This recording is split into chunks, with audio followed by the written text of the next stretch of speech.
We appreciate you being here. Our first speaker will be Justin. Justin's on our board, and he's also on one of the committees that is looking after how we are bringing in a Syrian family, a refugee family. Our church is sponsoring someone, so he's going to have an update on that, and he will be up here just immediately after this video. So thank you. So my name's Karen. I've been part of the community here for a while. My job is working in mental health and emergencies, and right now I'm working on the Syria response, and I've been working on it for over a year. There's a few things that I think are important for you to know. The Syrians, they really liked Syria. It was a beautiful middle-income country that people enjoyed the culture. People enjoyed walking through the streets of cities like Damascus, and there's a lot of history, a lot of really good food, strong family and community life. But things started to change, and they no longer felt safe in the communities where they live, and families had to separate. People had to leave their communities. I know people who were working on their masters and had to stop working on their masters because they no longer felt safe, or schools shut down. I know people who wanted to learn to drive and they couldn't learn to drive yet because they had to leave and were separated from their father, who was the one who was going to teach them to drive. So as a result of the conflict, the Syrians have experienced a lot of losses. Loss of dreams, maybe to learn to drive or to go back to school, or loss of family members, loss of community, loss of regular routine in the cities in Syria where they left, loss of that feeling of, a country that you live where it's safe. They're also quite resilient and quite strong. Many of them, have managed to look for places to go where they do feel safe or hope to feel safer. However, unfortunately, due to the complexity of the crisis, life's kind of completely changed. And I think people didn't expect the conflict to last this long when it started. So the Syrians that I know hope to return and hope to go back, but it's just not safe for them to go back right now, so they're looking at other options. And this is why resettlement from the global community is so important, because the Syrians do need to feel safe, and they do need to feel like they can have a place to live and meaningful work and provide for their family. So in the area of mental health and emergencies, this is the framework that we use to think about what helps reduce the levels of distress that people experience as a result of the violence or of the conflict. So at the bottom level, and most important, is access to basic services and security. So most importantly, people need to feel safe, and then they need to have a place to live, food to eat, and clothes. Next is they need support from family and community. So they need to feel connected to loved ones. They need to play an active role in the community. The third and fourth level, the third level is non-focused specialized support. So this is support from maybe a community leader, like a pastor or a social worker, someone with a little bit of experience in how to support someone experiencing distress. And at the very top is specialized support, like someone like a psychologist with years of training and supervision in how to support someone who's really feeling a lot of distress. So where the church can really help is on these bottom two levels, which are actually the most important levels that can help promote people's well-being even after a conflict, and really advocating for them to access housing and school, and then really strengthening their roles both in the family and in the community. Hi guys, my name is Justin. Let me get started here. I wanted to get up front here today and give a bit of an update of where we're at. We've got a lot of questions. We're in the process of sponsoring a family of Syrian refugees, and lots of questions going around. This is our first opportunity to get up in front of everybody and kind of let everybody know where we're at. So I'll start by saying, in 2011, a peaceful revolution began in Syria. In response, the regime began to shoot indiscriminately and to bomb areas supportive of the revolution. As a result, armed gangs spread across the country. People were forcibly displaced, and others fled from one place to another, trying to escape the conflict. The total number of people displaced comprised of over 4 million refugees who are residing in neighboring countries and 7 million internally displaced persons within Syria. According to the UNHCR, the number of people uprooted, half of which are children, equals 40% of the country's pre-war population. What is the response of Commons Church? On behalf of Commons Church, Colette DeJordy, Aaron Esau, myself, and Jeremy Duncan have been working since the summer to sponsor a refugee family. The lead team at Commons Church voted to support the refugee sponsorship efforts in October 2015. As chair of the lead team, Luke Kruger has signed necessary documentation on behalf of the constituent group for submission by the sponsorship agreement holders. We acknowledge that the Syrian refugee conflict has triggered the largest humanitarian crisis since World War II. As a community of Christ followers, we acknowledge the magnitude of this crisis and are committed to working with a family in need, regardless of faith background. Who has Commons Church been working with? Through a previously established contact, we have been working with the Mennonite Central Committee to identify a family and submit necessary documentation. We have also consulted with Calgary Catholic Immigration Services and have a CCIS resettlement coordinator in our community. What kind of programs are available to financially assist refugee sponsorship? While there are a variety of programs currently offered through the Government of Canada and other organizations, MCC helped to identify the Blended Visa Office Referred Initiative offered by the Citizenship and Immigration Canada. What is the Blended VOR Initiative? Designed to resettle refugees identified by the UNHCR and submitted to Canadian visa offices abroad. Blended, because it is a cost-sharing arrangement whereby Citizenship and Immigration Canada and sponsorship agreement holders both contribute financially to supporting the refugees. Refugees under this program have already met eligibility and admissibility criteria, making them travel ready. However, they must be matched with a sponsor before they can travel to Canada. How does the blended model work? Refugees are referred to Canadian visa offices abroad directly by the UNHCR. Refugees resettle under the Blended VOR Initiative and receive income support during the first 6 months after their arrival through the Resettlement Assistance Program. They are also fully covered under the Interim Federal Health Program, in addition to provincial health coverage. Sponsorship agreement holders are required to receive refugees upon their arrival, assist with initial housing setup, provide basic necessities after the first 6 months of the RAP income support.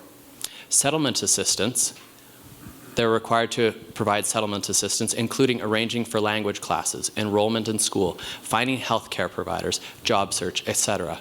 They're also required to assist in finding psychological and emotional support for the refugees once they arrive. How is this program different from the regular private sponsorship of refugees? Under a regular PSR program, sponsors are able to submit a sponsorship application on behalf of a convention refugee abroad or a member of the country of asylum class. When approved, the refugees travel to Canada and the sponsors assume all costs associated with the sponsorship. Refugees chosen under this program can only be referred by Canadian visa offices. What happens when the refugees arrive? Refugees are considered permanent residents once they arrive in Canada. This means that refugees are legally entitled to work, go to school, receive health care, and access free services for newcomers to Canada, such as language classes, employment counseling, and other services. Sponsored refugees are eligible for provincial health care immediately. How do sponsors access refugee assistance program support? Upon arrival, sponsors schedule an intake interview with the local Citizenship and Immigration Canada office as soon as possible in order to register sponsored refugees for income assistance and IFH program coverage. What is expected of the refugees under this program? Sponsored refugees are expected to work with their sponsors to become independent and self-sufficient after the end of sponsorship period. Refugees are expected to remain in the sponsorship community for the duration of the sponsorship period and will not need to access social services during the sponsorship period, since they will receive sufficient support from their donors. When will the sponsorship family arrive? While a family was identified in September 2015, with all of the necessary documentation being submitted shortly after, we were told that it would still be months before we could expect the family to arrive. The most recent details that have been communicated are that our first family will arrive in December 2015 or January 2016. We have been told that we will be notified approximately 2 weeks before they arrive, but will not know much before then. While a family has been identified, there is no certainty that this will in fact be the family that arrives until they do arrive. How is the refugee sponsorship team preparing to receive this family? In order to follow up with all people that have identified themselves as being interested or available to assist in our efforts, we've begun to compile a database.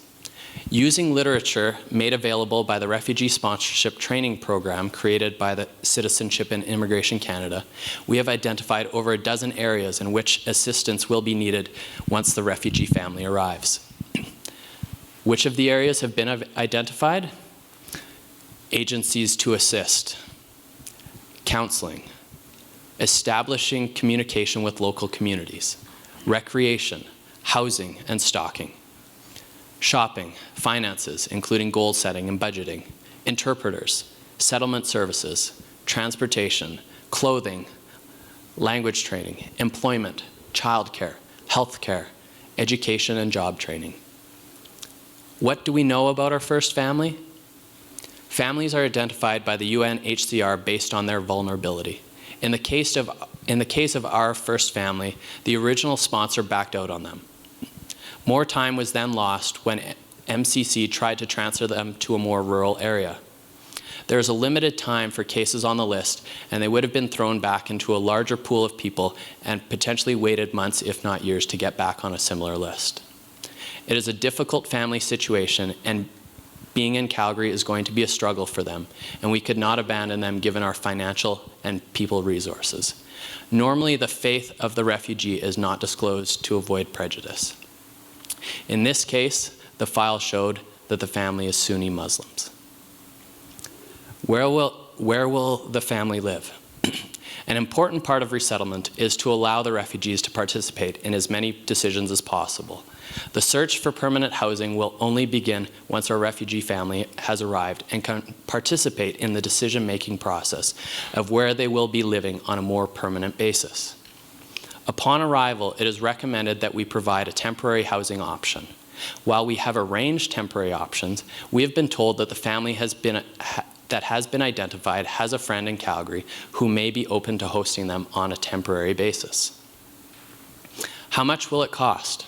Citizenship and Immigration Canada has developed a sponsorship cost table to provide sponsoring groups with an estimate of the financial resources required to support a refugee family for 12 months.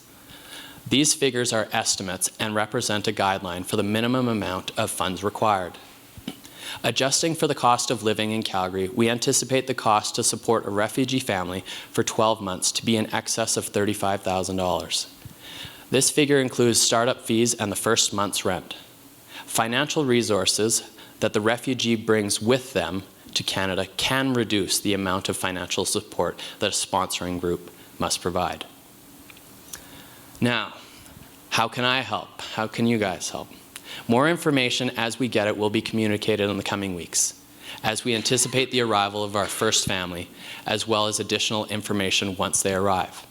We are looking for people that have availability, particularly on weekdays and during the day, to support. If you are interested in participating in this process, please come to speak to myself, to Jeremy, to Aaron Esau, Colette, who's not here, Luke is not here, or email local@commonschurch.org. And that's about all I have right now. What I've gone through, I've read mostly off of this screen. What we're doing with that is we're hoping to prepare an FAQ sheet. So in the next, in the coming weeks, we'll make that available to the community. And if you guys have any other questions, the answer to a lot of them right now is still, I don't know. But as you have questions, feel free to come and ask us. Great. Thank you, Justin. I am very happy to introduce Mark Wallenberg. And Mark is the National Director of Church Mobilization for IJM in Canada. And he will be talking about citizenship issues in the international stage, specifically with IJM's work in Thailand. So welcome.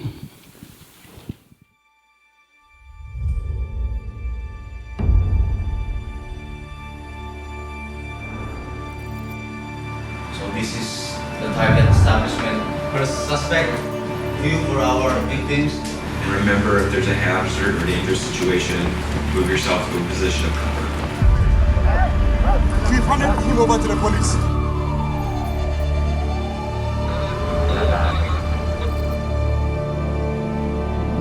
We saw about 1,200 little kids and found out that they were in fact trafficked and they were in fact slaves. These little kids are on this boat. They are not fed. They are abused beyond imagination. We gotta cut you off.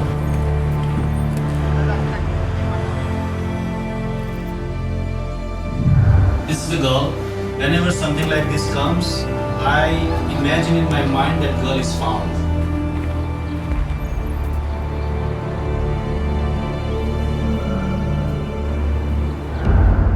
We have operations all over the world, rescuing people from slavery.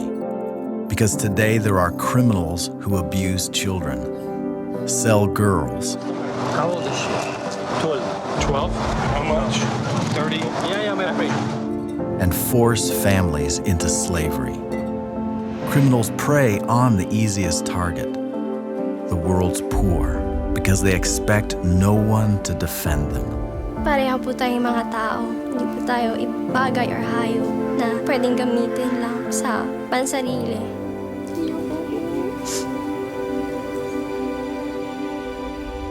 But today, there are thousands of people gathering to seek justice for those in slavery. We are a group of lawyers, counselors, activists, and supporters. We are called International Justice Mission. And together, we form the largest international anti-slavery organization in the world. But slavery won't come to an end until criminals know they can't get away with it. So we partner with local police to arrest and prosecute criminals. This sends a message to slave owners. We will not go away. We stay with the survivors until they are healed, until they are free. Natulungan po ako ng IJM sa pamamagitan po na sa case ko, sa pagtulong po nila na ma-overcome ko po yung fear.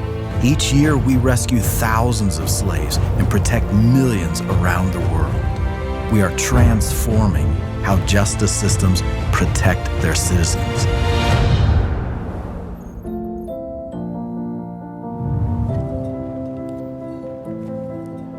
To those who are still enslaved, we promise to find you.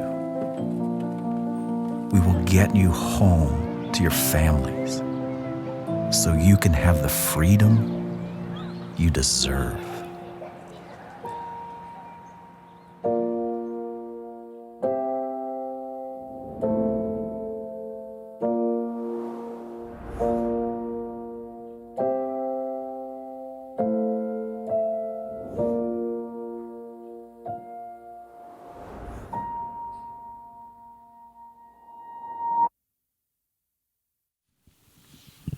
Well, thank you very much for inviting me to be a part of this afternoon's conversation around people who are vulnerable, people who have a reality that many of us can't even relate to, in the sense of being displaced from their home, having to leave because of fear of violence and conflict. And just hearing what you're doing is just, it's just amazing to do that. Before I begin, I just want to introduce a couple of people that are really important in part of this conversation. Phil Calvert is our new IJM representative for the Prairies. He started beginning of November. Phil, where are you? There he is at the back. So that's Phil Calvert. He's our IJM rep here in Calgary. And then Aaron and also Karen, who you saw in the first video, were former interns with IJM. And Karen was in our office in Thailand, where I'll talk a little bit more about our citizenship challenges and work there. And then Karen was in Chennai, India, where she was involved in aftercare at that field office for IJM. Just to give you kind of a background on IJM, our vision as an organization of people who work within the public justice systems of the countries in which we're in is to basically to do this, is to rescue thousands, protect millions, and prove that justice for the poor is actually possible. All of IJM's work is done in the international realm, so in the developing world, and I'll explain a little bit more about which countries we're in a minute. You'll see a map. But what that actually means is that our primary mission is to protect the poor of this world from violence.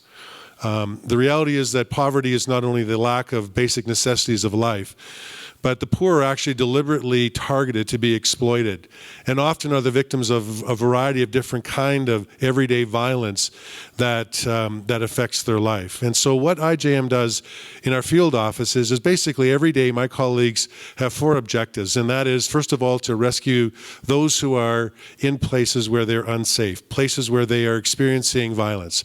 So whether that be in a brick kiln, as we just saw, or in a brothel, or if they're victims of domestic violence or sexual abuse, we work to actually get them out of those places so they're actually in places that are safe.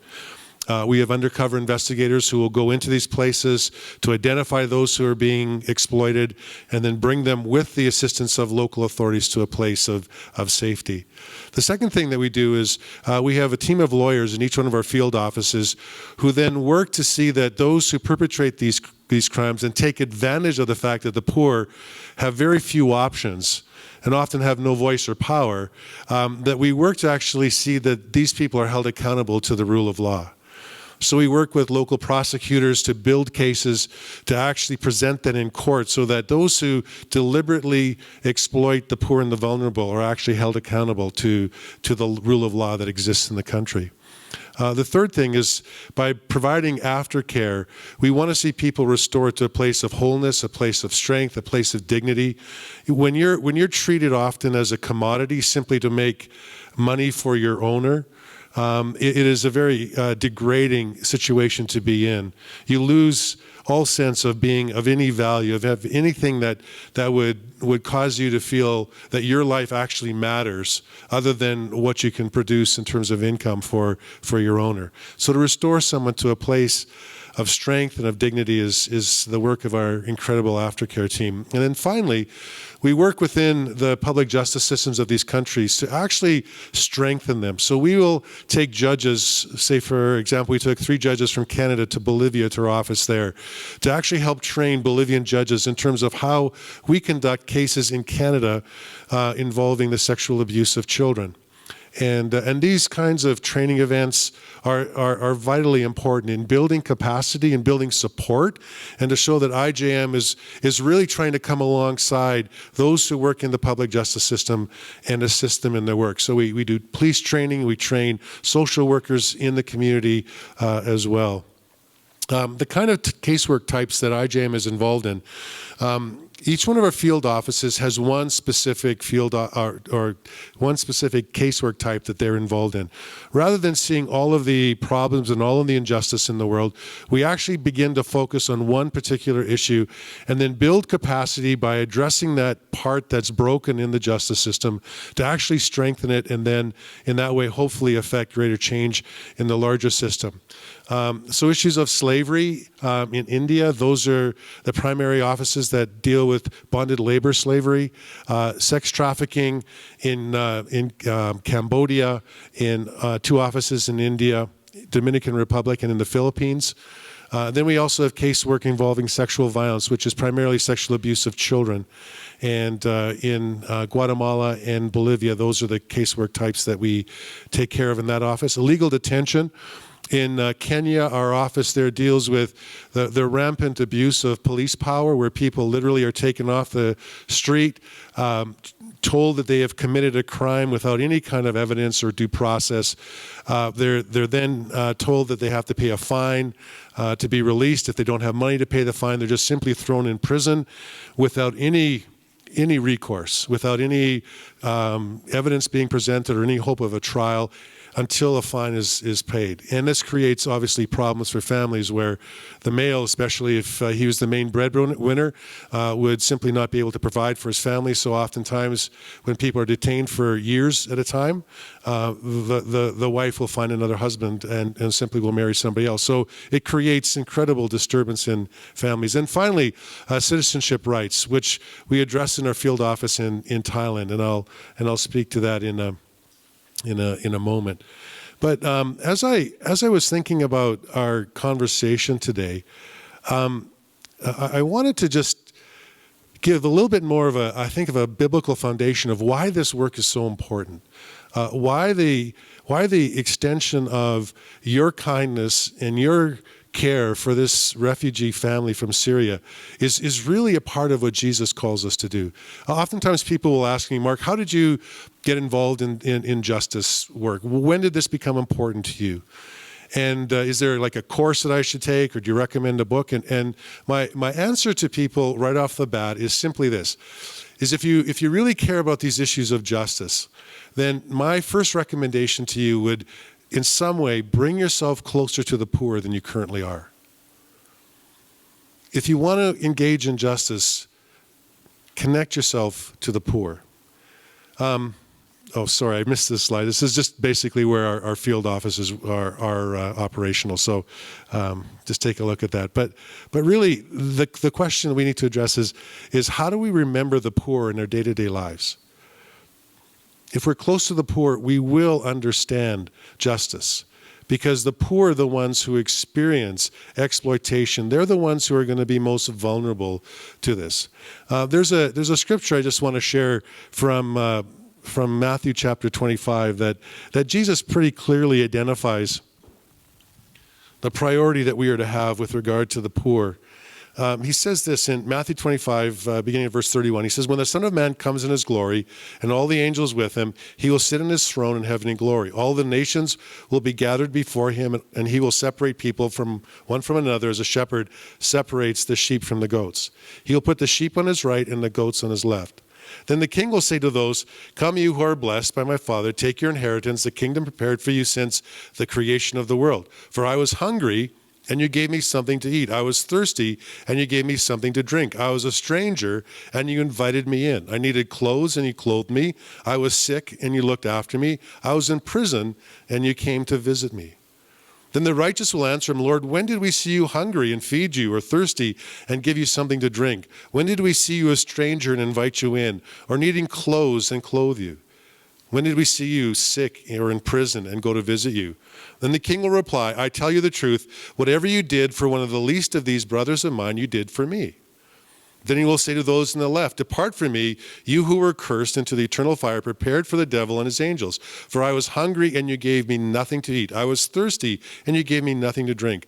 I was a stranger, and you invited me in. I needed clothes, and you did not clothe me. I was sick and in prison, and you did not look after me. They also will answer, Lord, when did we see you hungry or thirsty or a stranger or needing clothes or sick or in prison and did not help you? And he will reply, I tell you the truth, whatever you did not do for one of the least of these, you did not do for me. And then they will go away to eternal punishment, but the righteous to eternal life. This passage, I think, is particularly applicable for us today, because in many ways you are doing what Jesus has already spoken of, what we are to do. That we are to care for those who don't have a home.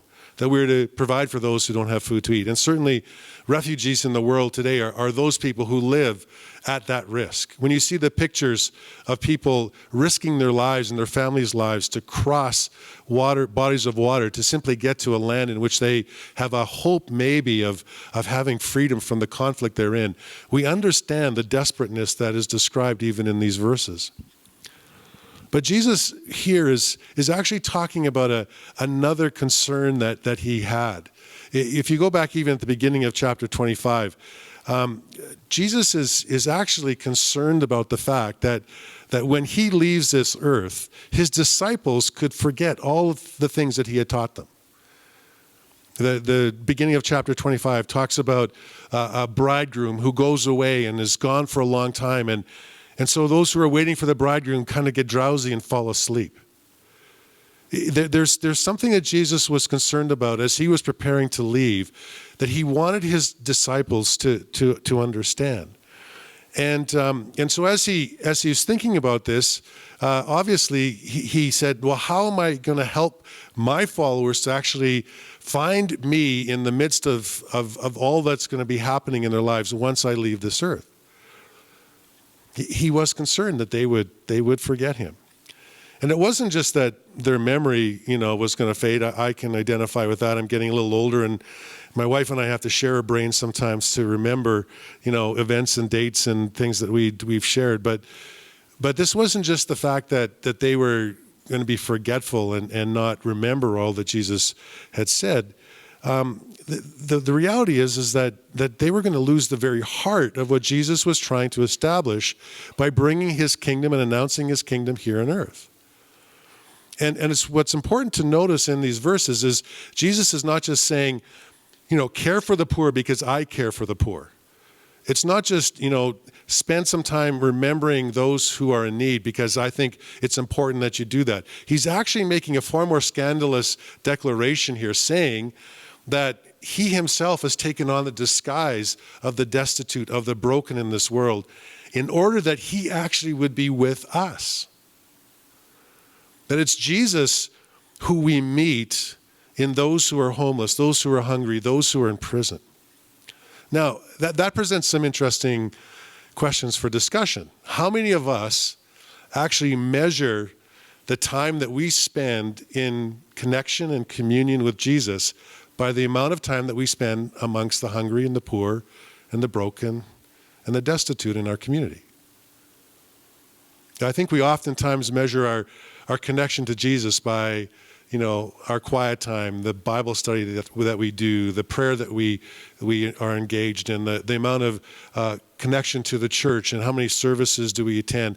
Those tend to be the things that we look at as how we measure, how we connect our lives to Jesus. Well, if you read what Matthew is saying here, Jesus is actually saying that if you want to be present with me, if you actually want to be close to me, then you need to give yourself and invest your life in amongst the poor and the broken that are around you. What I find very interesting is that it's may not be all that easy for us sometimes to make this connection, but the world in which we live is actually quite aware of the fact that Jesus has made these kinds of statements, and he actually expects his followers to live a life that identifies this. I'm not sure if you came across this quote by Stephen Colbert. I thought it was quite telling. It says, if this is going to be a Christian nation that doesn't help the poor, either we have to pretend that Jesus was just as selfish as we are, or we've got to acknowledge that he commanded us to love the poor and serve the needy without condition, and then admit that we just don't want to do it. Stephen Colbert is a very devout Catholic, and so he's speaking out of a faith perspective. But these kinds of statements, these kinds of declarations, should cause us to consider, what are we actually modeling to the world that's watching us claim to be followers of Jesus? Are we actually doing what Christ invites us to do by engaging in this work and to live our lives amongst the poor? The early church also seemed to get this idea that serving and caring for the poor was actually essential in continuing the work of Jesus here on this earth. In Galatians 2, 9 and 10, Paul and Barnabas were being released to go and plant churches amongst the Gentiles. And so Peter, James, and John, the leaders in the church in Jerusalem, gathered them together, and they gave them one piece of advice. There was one thing that they were told that they were to do, and that is what? to remember the poor. And Paul says, the very thing I was eager to do.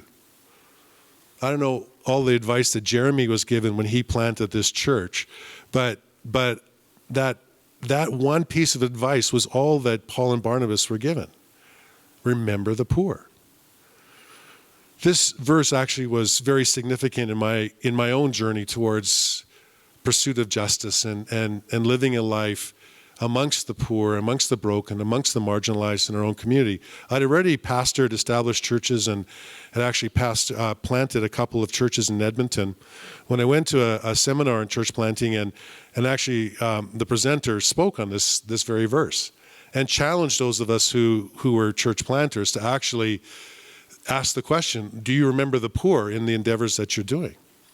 And I felt like God just gave me a little bit of a nudge and just said, Mark, pay attention to this and consider what you might do in the next church plant. And I hadn't at that point really been thinking about doing a third church plant, but it just became more and more a part of what I sensed God leading me towards. So as we started talking about this with some of our leaders in our church, became very evident that this was indeed the next step that we were to engage in, is to actually go and intentionally plant a church in one of the poor communities in Edmonton, which we eventually did.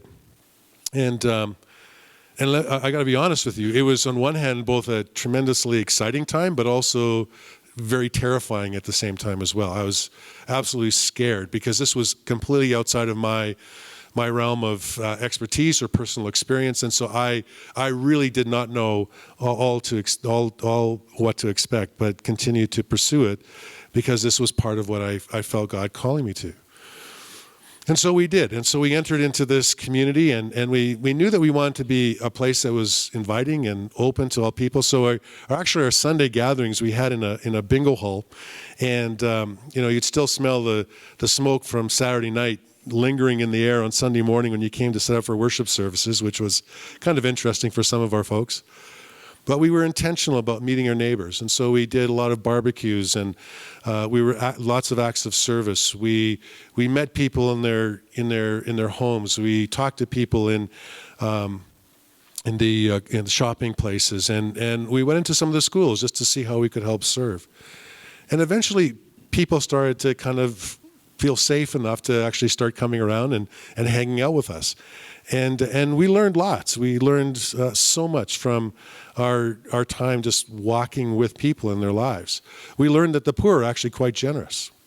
That the poor, even though they may have only 2 cans of soup in their cupboard, they may, if someone else is in need, they'll gladly share that soup with the neighbor. Or we had someone who, as to supplement their income, they would collect pop bottles. And as they were part of our community and saw that one of the values that we had was to be generous, they brought as their tithes some of the pop bottles that they collected during the week and just offered that to us as part of what they were wanting to share. But we also learned some of the realities of what walking with people in the midst of brokenness is like. The bingo hall owners actually called us one day and said, we need to talk to you because there's some long distance phone calls that are showing up on the phone bill in the phone in the kitchen at the bingo hall that we had rented. And so we said, well, yeah, let's find out what they are. So they showed us the number, so we phoned the number, and we phoned the number, and it was actually a bookie in Las Vegas. And somebody was coming in on Sunday as part of our community, and they go into the kitchen to get a cup of coffee, and they phoned their bookie, and they made bets on Sunday mornings using our phone. So we kind of thought about who that might be and asked the person who we thought it might be if that was the case, and they said absolutely. And it gave us an opportunity then to talk to them about their addictions, and not only the gambling addiction, but other addictions that they had in their life, and began to walk with them then on the bumpy road of recovery that addicts have. But as we got to know our friends, one of the things that was very important for us to do was actually listen to their stories. We have ideas as to why people are homeless or why they're hungry and why they're living on the fringes of society, why they might be addicts. And we can come to our own conclusions, our own assumptions about what that would be like.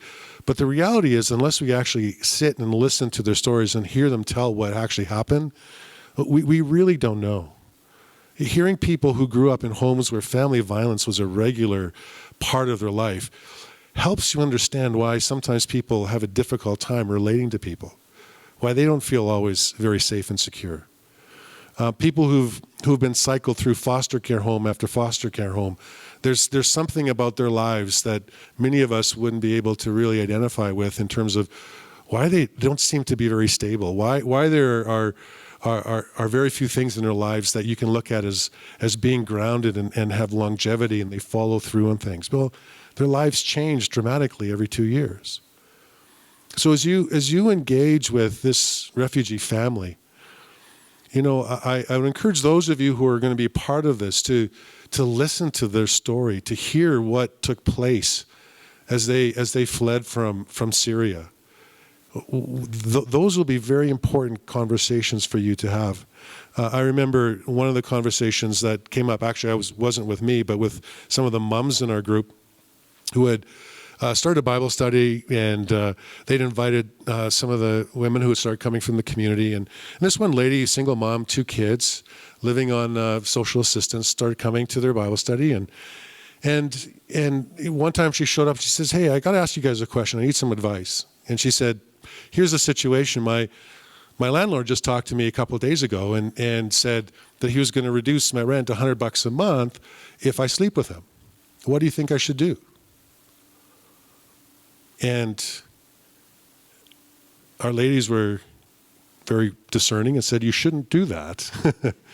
He's actually exploiting you," which really was the learning for us. And that is, again, that the poor have very few options, and people who take advantage of the poor know that. And they will deliberately choose to do that. This landlord, he knew that $100 a month extra for a single mom with 2 kids was huge. It wasn't all that much to him, but it was huge for her. And he could use that power to exploit this woman for his own selfish desires. The reality is, as I said, the poor have fewer options, and people will take advantage of that. Why do you think all the cash or the payday loan cash places are in poor communities and not in the upscale neighborhoods of your city? It's because those people know that the poor have fewer and fewer options. And so to go and get cash that you need and pay 20% on that, they know they can do that because there aren't a whole lot of options for those who are living on the edges of our society. And so part of getting close to the poor, remembering the poor, helps us to understand what Jesus said here as he was preparing his disciples to leave, as he was preparing his disciples for his leaving of this earth, is don't forget the poor. If you actually remember the poor, you're going to encounter me. You're going to meet me in some significant ways. And that's really what we want I want to encourage you with as you proceed down this road of working with this refugee family. And there's something that, again, is going to be important in this, and that is that you have to have intention to do this. And you are. Just hearing Justin talk about what you're doing, what is going to be taking place, the needs that are there, you are intentional about this. You're not leaving this to chance. There is an intentionality about what you're doing. People who need to meet with this family during the day to help them in the regular process of helping getting kids registered for school and connecting in the community, that is all going to be essential to have people who will be walking along with them to do that. But there's so much in this world that kind of numbs us to the reality of the poor that we actually have to be disciplined in our commitment to remember the poor. The second thing that we actually have to do as well is make sure that we don't care for the poor to make ourselves feel good. The motivation is not that we're doing this so that we can say, "Hey, man, I feel good about what I'm doing because I'm helping someone in need." You are helping people in need.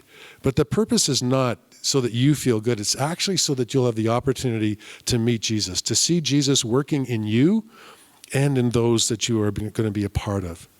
You're going to be learning things about sacrifice and about service, about humility and about compassion that will be so important for your spiritual life and your spiritual development as a community. And I'm glad that you're stepping towards that. But you're also going to, as you engage with the poor, as you engage with the marginalized, you're also going to be seeing God working in the lives of these people. You're going to be seeing God do some incredible things. And there's one story from that church plant experience that I want to share with you just to encourage you along this line. One of the people that or two people that we got to meet as we planted this church was a couple, Mel and Mary Kay. And Mel and Mary Kay, we met at a barbecue in the community. We're just outside in the park, and they came by and we offered them some food, and we had a chance to meet them and told them about where we were meeting, and they just began to show up on a regular basis, and they became a part of our church. And as we got to know them, they shared some of their story, and they're both living on social assistance. They're living together on social assistance. There are some substance abuse issues that they were dealing with and some mental health issues. And so we again started to walk with them and journey with them on that place. But they started to really love being a part of our community, and they also began to really love Jesus. And they really liked what Jesus was offering to them in terms of this kingdom of hope and of transformation. And so one Sunday I was doing a message on marriage, and after my message, Mel and Mary came up to me and they said, "You know what? We're living together, and I think Jesus would want us to get married."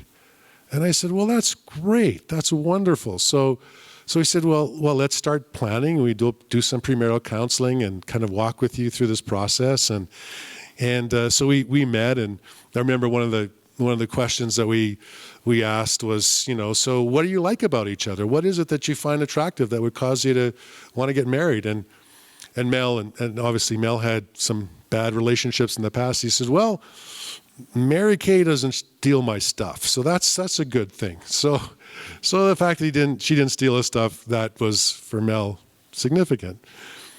But one of the things we discovered in our counseling was that if Mel and Mary Kay got married, they would actually lose a third of their social assistance because those who are married get less than individuals combined for government subsidy. And so we all of a sudden went, oh. So you realize that if you actually get married, now you're going to be in a place where it's going to mean you lose a third of your income. And we talked about this, and they said to us, "You know what? We're going to trust Jesus that if this is actually what is right, then we will do this. We'll forgo the 30% to do what Jesus would want us to do." And I thought, I wonder if I talked to any other people in our church and asked them if there was an issue in their life where it would mean a 30% reduction in their salary to follow Jesus and obey Jesus, if they would choose to do that. And I looked at Mel and Mary Kay and I said, "Boy, do you have stuff to teach us?" And so we threw this big wedding celebration. It was Sunday morning in our church. We just did a whole big wedding thing, and they brought family and friends, and we fed them and just had an amazing time because they're part of our community, and they were showing us something about what Jesus wanted us to do. So I want to encourage you as you move forward in this, that you would actually make this simple equation part of what you do. Remembering the poor equals remembering Jesus. And if you remember Jesus, you'll remember the poor. And you're well on your way to engaging in something that I believe will help transform and bring life into your community as you pursue this. Now, I want to talk about that citizenship part that IJM deals with in Thailand. This is a picture of a rural Thai village. And the man on the right, his name is Kem, and I can't pronounce his Thai name. Aaron, you're it's like 20 letters long, with all kinds of vowels and consonants in there. I wouldn't do it justice. But his name is Kem. And Aaron actually was there and helped Kem to learn English, and actually our entire office there to become more proficient in English, which was so helpful because Cam is invited to speak in different places in North America and share about what IJM is doing, and it's just so good to have him be able to communicate in strong English. But this is a rural Thai village. There's no running water.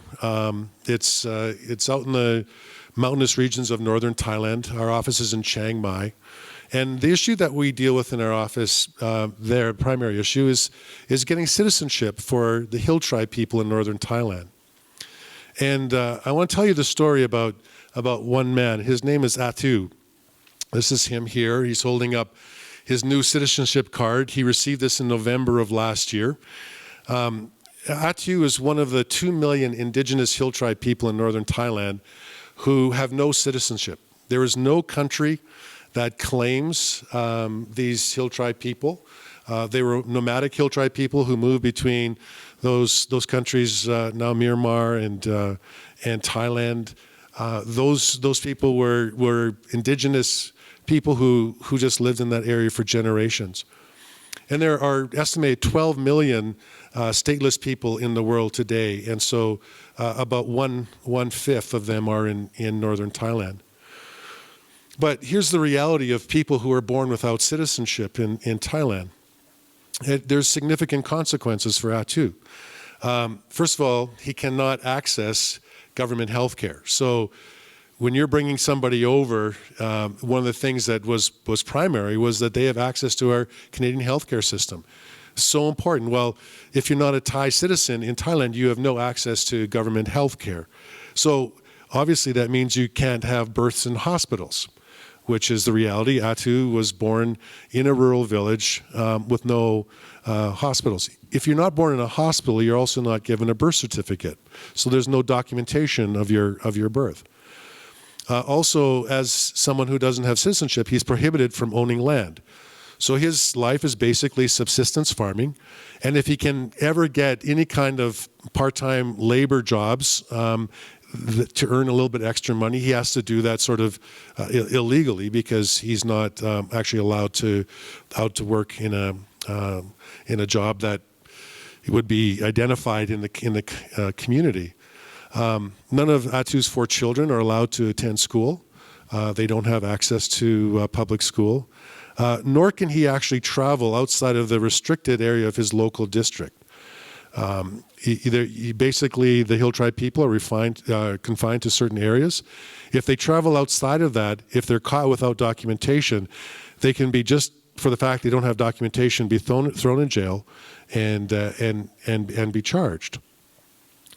So without these basic rights and protections of citizenship, Atu has very few possibilities for any kind of a meaningful life.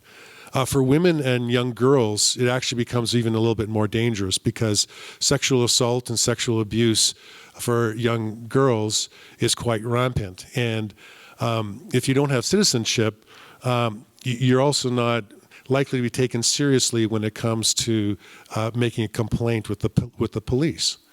So, even though that may have happened to you, to actually make a claim will not be often recognized. And the other reality is that human traffickers, primarily those who are looking for people and women in the sex trade in southern Thailand, will come to these remote areas offering jobs, saying that they're perhaps going to be working in a hotel or in a restaurant, simply to get them out of their communities and then take them down to the southern part of Thailand where they're then forced to work in the commercial sex trade. So it's a very precarious and dangerous place when you don't have citizenship. And again, Atu was born within the borders of the country of Thailand. His family had been in that same region for generations, but he was never recognized as a Thai citizen. Now, this seems very, very wrong, and it is. But you add on to this now this new reality, and that is that the Thai government actually has a process for people to become Thai citizens, people like Atu, people who live in the Northern Hill Tribe region. So the Thai government has actually recognized that this is a reality, and so they have said we need to do something about it. So they put a process in place so that people could get their citizenship. The problem with that, though, is this. that the actual process is quite complex. And if you can't read, because you've not been allowed to go to school, how do you actually navigate through that and know what to fill out, what forms you're supposed to actually fill out? That one of the parts of the documentation is actually that you need some kind of written documentation to show that you've actually lived in that particular area for a significant part of time, that you just simply haven't come over the border. Well, again, where are these remote hilltide people going to get documentation to actually use in the process? Government agencies, the offices you have to go to, actually are quite a distance away from where these people live. And if you're restricted by travel, to actually go to the office to start the process would mean that if you're caught by the police, you'd be thrown in jail. Corrupt officials will often ask people who are making application for money to actually continue the process. Again, this is not required under Thai law. It is simply a process that you are able to engage in. But corrupt officials will simply say to these people as they come, well, this new process or this new paper that you need to fill is going to cost you X amount of money, and you have to pay it. So there's exploitation on that way. And then there's simple prejudice and general apathy toward the plight of these 2 million people in northern Thailand. But when our office met Atu and they had a chance to meet him, they saw that he was a very determined man. He actually began the process for application in the year 2000.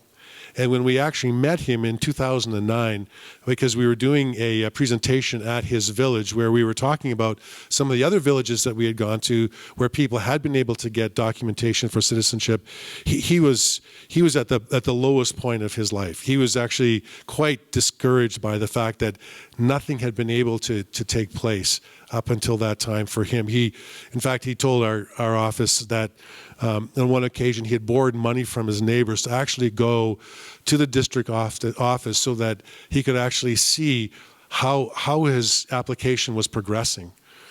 And when he got there, the district official required again a payment for him to actually see where the process was. And it was all the money that he had on him. He had to walk back to his village. It took him 2 days to walk back because this official required him to give all the money that he had.